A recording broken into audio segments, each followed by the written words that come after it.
ओम नमः शिवाय, जय महाकाल। आप सबको पता है कि सावन का बहुत ही पवित्र महीना चल रहा है और आ गया है सावन के अधिक मास का चौथा सोमवार, जो कि इस पर्व को, इस दिन को बहुत विशेष और बहुत खास बनाता है ना। अगर आप किसी भी कामना के लिए बहुत दिनों से परेशान हैं, सब कुछ कर लिया लेकिन फिर भी बिल्कुल भी फ़ायदा नहीं मिल रहा है ना, तो ये वीडियो आपके लिए है। पूज्य गुरु जी की कथा से सुन के बहुत अच्छे से बताऊँगा। बस चंदन की 7 बिंदी आपको लगानी होगी और दूर्वा का इस्तेमाल करना है। आपकी सारी विशेष पूरी होंगी, सारी इच्छाएँ पूरी ज़रूर होंगी। लेकिन उससे पहले आपको बता दूं, इस पूरी वीडियो में हम लोग 4 बहुत ही प्यारे से उपाय की बात करेंगे, जो कि सोमवार के दिन आपको ज़रूर करना चाहिए। ठीक है, चलो समझते हैं इस उपाय को। सबसे पहला जो उपाय है वो आपको बताना चाहता हूं कि आपको चंदन की 7 बिंदी लगानी है। उसके लिए आपको लेना होगा इस तरीके से पीला चंदन। मार्केट में ईजिली आपको अवेलेबल मिलेगा, कोई दिक्कत नहीं है, कोई इशू। आप थोड़ा सा पानी डाल के इसको थोड़ी देर तक घिस लेना, अच्छे तरीके से घिसना। ठीक है, घिसने के बाद लेके पहुंच जाना महादेव के शिवलिंग के पास। सुबह जाना चाहो सुबह जाओ, शाम को जाना चाहो शाम को जाओ। यहाँ पर मैं आपको 7 जगह बताऊंगा। कितनी जगह? 7 जगह पे आपको चंदन की 7 बिंदी को लगाना होगा। समझिएगा मेरी बात को। जो पीला चंदन आप लेकर के आए हो, जल वगैरह पूजन पाठ जो कुछ भी करना होगा पहले आप कर लेना। सबसे एंड में क्या करोगे, सबसे पहली बिंदी आपको लगानी होगी भोले शंकर के शिवलिंग के ठीक ऊपर। ठीक है, जो कैसे मैं लगा रहा हूँ इसी तरीके से पहली बिंदी लगाओगे। दूसरी बिंदी जो भगवान शंकर के सबसे प्रिय पुत्र हैं भगवान गणेश, इनका स्थान शिवलिंग पे राइट साइड होता है, तो दूसरी बिंदी आपको भगवान गणेश के स्थान पे लगानी है।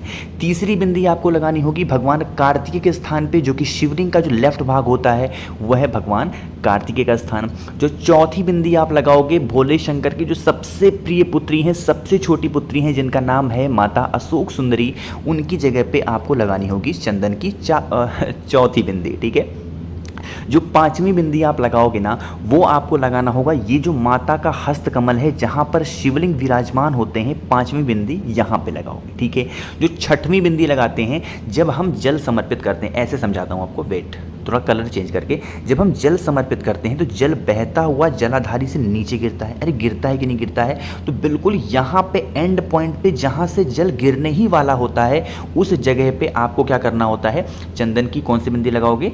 6वीं बिंदी आपको यहाँ पे लगानी है। ठीक है, 7वीं बिंदी कहाँ पे लगानी होगी? 1 मिनट 5 6 7वीं बिंदी जो आप लगाओगे वो शिवलिंग लगाओगे, इस जगह पे 7वीं बिंदी लगाओगे। इस तरीके से आपको चंदन की 7 बिंदी महादेव के शिवलिंग के ऊपर लगानी है। करके देख लीजिएगा, सारी विशेष सारी इच्छाएं आपकी पूरी जरूर होंगी। ठीक है, बात आई समझ में? तो यहाँ पर देखते हैं आपकी फेसबुक से नोटिफिकेशन आ रहा है, वो इसलिए आ रहा है क्योंकि मैं आ गया हूँ फेसबुक पे भी। तो आप मुझे सर्च कर सकते हैं द नेट फेसबुक पे, वहाँ पर भी मैं आपसे बातें किया करूँगा। ठीक है, चलो पहले उपाय की बात हो गई है, आगे बढ़ते हैं। इस वीडियो में हम लोग अपने दूसरे उपाय की तरफ। कहोगे भैया दूसरा उपाय किन के लिए है? देखो, आप लोगों में से अगर किसी की भी घर में ना बहुत ज़्यादा लड़ाई होता है, छोटी छोटी बातों को लेके ना घर में बहुत क्लेश मचता है, आपस में ही लड़ते भिड़ते रहते हो, तो इस काम को करेंगे। फिर से हमें ज़रूरत होगी इस तरीके से लाल चंदन की। मार्केट में इजीली अवेलेबल है, अष्टगंध हो तो अष्टगंध भी ले सकते हो। ठीक है, सेम प्रोसेस करना है आपको। एक छोटी सी कटोरी लेनी है, इसमें पीला चंदन डालना है, थोड़ा सा पानी डाल के इसको अच्छे तरीके से घिसना। ठीक है, घिस दिया। इस कटोरी को लेके साथ ही साथ लेना होगा दूर्वा। कहोगे भैया दूर्वा कितनी लेंगे? तो बहुत ज़्यादा नहीं लेने हैं, 5 से 7 दूर्वा। गिन करके कितनी दूर्वा? 5 से 7 दूर्वा लेना।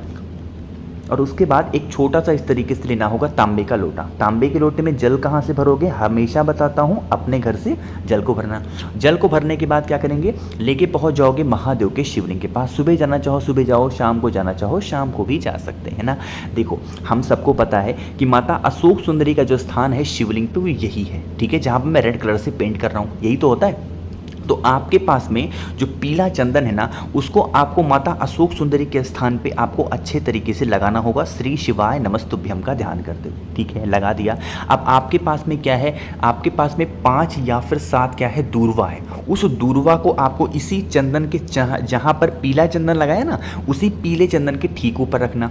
दूर्वा की डंडी होगी बाहर की तरफ और पत्ती का मुख होगा महादेव की तरफ। ठीक है, समर्पित कर देना। समर्पित करने के बाद 1 लोटा शुद्ध जल तांबे के लोटे से महादेव के शिवलिंग के ऊपर समर्पित करोगे, श्री शिवाय नमस्तुभ्यम का ध्यान करते हुए जल चढ़ाओगे। जल बहता हुआ जलाधारी से इसी चंदन और दूर्वा से होता हुआ नीचे गिरने लगेगा। ठीक है, गिरेगा कि नहीं गिरेगा? जितना जल रोक सकते हो उतना जल इस कलश में रोक लेना। ठीक है, रोकने के बाद क्या करेंगे, जो दूर्वा आपने चढ़ा रखी है उस दूर्वा को भी उठाएंगे और इसी कलश के अंदर दूर्वा को डाल देंगे। अरे डाल दिया। उसके बाद लेकर के इस कलश कलश को चले जाएंगे अपने घर पे, ठीक है। और उसी दूरवा से उस चंदन वाली पानी का जितना भी जल है थोड़ा थोड़ा करके, जितने भी कमरे होंगे, जितने भी दरवाजे होंगे, जितने भी रूम्स होंगे आपके घर में, उन सभी कमरों में छिड़क देना। श्री शिवाय नमस्तुभ्यम का ध्यान करते हुए वॉशरूम को छोड़ करके सभी जगहों पे हर जगह छींट देना। जितना भी जल उसके बाद आपके कलश में बचेगा उसको किसी पेड़ वगैरह के नीचे दूरवा उरवा के साथ वहीं पे आप डाल देना, ठीक है। जो भी व्यक्ति किसी विशेष दिन, सोमवार का दिन पड़ गया, प्रदोष का दिन पड़ जाए, एकादशी का दिन पड़ जाए, ये विशेष में कभी भी लड़ाइयाँ नहीं होती, हमेशा प्रेम सद्भावना बना रहता है, ठीक है। समझ में आई क्या बात? चलो, 2 उपाय की बात हो गई है। आगे बढ़ते हैं इस वीडियो में हम लोग अपने तीसरे उपाय, जो कि बहुत प्यारा है। लेकिन उससे पहले एक छोटा सा काम, और वो है वीडियो को करिए लाइक। जितने भी भाई बहन मेरी आवाज़ पहली बार सुन रहे हैं, अचानक से चैनल पर आ गए ना, तो जल्दी से चैनल को सब्सक्राइब करेंगे, ठीक है।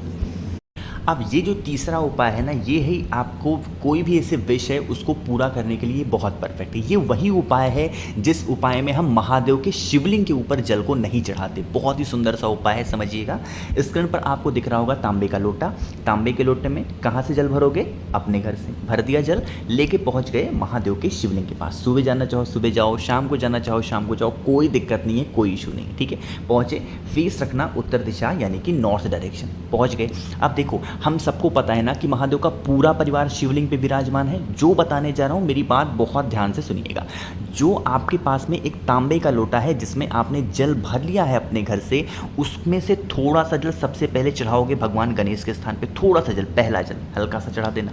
दूसरा आपको समर्पित करना होगा उस जल को भगवान कार्तिक के स्थान पे, ठीक है। दूसरा जल चढ़ा दिया। अब देखो, 2 लोटा में जल नहीं बोल रहा हूँ, उसी कलश से थोड़ा थोड़ा जल चढ़ाओगे। थोड़ा सा भगवान गणेश के स्थान पे, थोड़ा सा भगवान कार्तिक के स्थान पे। अब उसी कलश में से थोड़ा सा जल कहाँ चढ़ाओगे? माता अशोक सुंदरी के स्थान पे थोड़ा सा जल चढ़ा देना। 3 जगह जल चढ़ा दिया। जो चौथी जगह जल चढ़ाओगे, ये जो स्थान आपको दिखता है, ये है माता का हस्तकमल, माँ पार्वती, माँ जगत जननी जगदम्बा का हस्तकमल, ठीक है। तो यहाँ पर आपको चौथा जल चढ़ाना होगा उसी कलश से थोड़ा सा। अब जो बाकी का बचा हुआ जल आपके कलश में है, वो महादेव के शिवलिंग के ऊपर नहीं चढ़ाना है इस उपाय में, क्योंकि भैया फिर कहाँ चढ़ाएंगे? तो जितना भी बचा हुआ जल है उसको लेके जाएंगे बेल पेड़ के नीचे, और उस बाकी के बचे हुए जल को महादेव का कोई सा भी मंत्र बोल करके, ओम नमः शिवाय, श्री शिवाय नमस्तुभ्यम, नमः शिवाय ओम, कोई भी मंत्र बोल करके अपनी मनोकामना कहते हुए बेल पेड़ के नीचे बचा हुआ जल जो भी व्यक्ति समर्पित करता है उसकी विशेष बहुत जल्दी पूरी होती है। क्योंकि बचा हुआ जल आप बेल पेड़ के नीचे समर्पित कर रहे हैं, माता पार्वती को खुश कर रहे हैं। तो अगर आप माँ पार्वती को खुश कर रहे हैं तो उससे तो महादेव बहुत खुश होते हैं, ठीक है। तो इस उपाय को करिएगा, अपनी कोई भी विशेष को, अपनी कोई भी इच्छा को बहुत जल्दी, बहुत ही ज़्यादा जल्दी पूरी करने के लिए, ठीक है। समझ में ये बात? चलो, तो 3 उपाय की तो बात हो गई है। आगे बढ़ते हैं इस वीडियो में हम लोग अपने चौथे उपाय, जो कि बहुत ही प्यारा सा उपाय है। ये यहाँ पर स्क्रीन पर आपको एक महादेव का मंदिर दिख रहा है। ये कौन सा मंदिर है नीचे कॉमेंट सेक्शन में सभी को बताना होगा, ठीक है। मैं नहीं बता रहा हूँ, आपको नीचे कॉमेंट में ज़रूर लिखना है। चलो, अब बताते हैं इस उपाय के बेनिफिट क्या है। अगर आपके घर में कोई व्यक्ति बहुत ज़्यादा बीमार है ना, हमेशा बीमार रहता है, मतलब कोई उसको मेडिसिन काम करती ही नहीं है, तो इस काम को करेंगे। क्या करेंगे? देखो, आपके घर के आसपास कोई भी महादेव का मंदिर हो, चाहे वो छोटा मंदिर हो, चाहे वो बड़ा मंदिर हो, चाहे कैसा भी मंदिर हो, जितने भी बजे सुबह महादेव का आपके घर के आसपास वाला जो मंदिर है वो खुलता है, तो खुलते ही सबसे पहला जल अगर महादेव के शिवलिंग के ऊपर आप चढ़ा देते हैं तांबे के लोटे से, तो आपके घर की सारी बीमारियां दूर होती। लेकिन वो जल, पहला जल आपका ही चढ़ना चाहिए महादेव के शिवलिंग के ऊपर। ऐसा नहीं कि पंडित जी ने चढ़ा दिया, इन्होंने ना, पहला जल आपको ही चढ़ाना चाहिए। कोई छोटा सा मंदिर हो वहाँ चले जाओ, बड़ा मंदिर हो, कहीं पर भी हो, लेकिन पहला जल अगर आपने समर्पित कर दिया ना इस चौथे सोमवार के दिन, तो यकीन मानिए कोई व्यक्ति आपके घर में बीमार होगा ही नहीं। अगर बीमारी चल रही है तो वो धीरे धीरे खत्म हो जाएगी, ठीक है। बात आई समझ में? तो इस काम को ज़रूर करना। कोशिश की इस पूरी वीडियो में मैंने आप सभी को 4 उपाय बताए हैं। कोई भी उपाय आपको सबसे अच्छा लगता हो, सबसे प्यारा लगता हो, अपने घर के अकॉर्डिंग कर लेना। कोशिश की अच्छा समझाने की। वीडियो पसंद आई हो तो लाइक करिए। कुछ पूछना हो, नहीं समझ में आया, नीचे कमेंट में पूछें। और जितने भी भाई बहन मेरी आवाज़ पहली बार सुन रहे हैं तो चैनल को सब्सक्राइब करिएगा।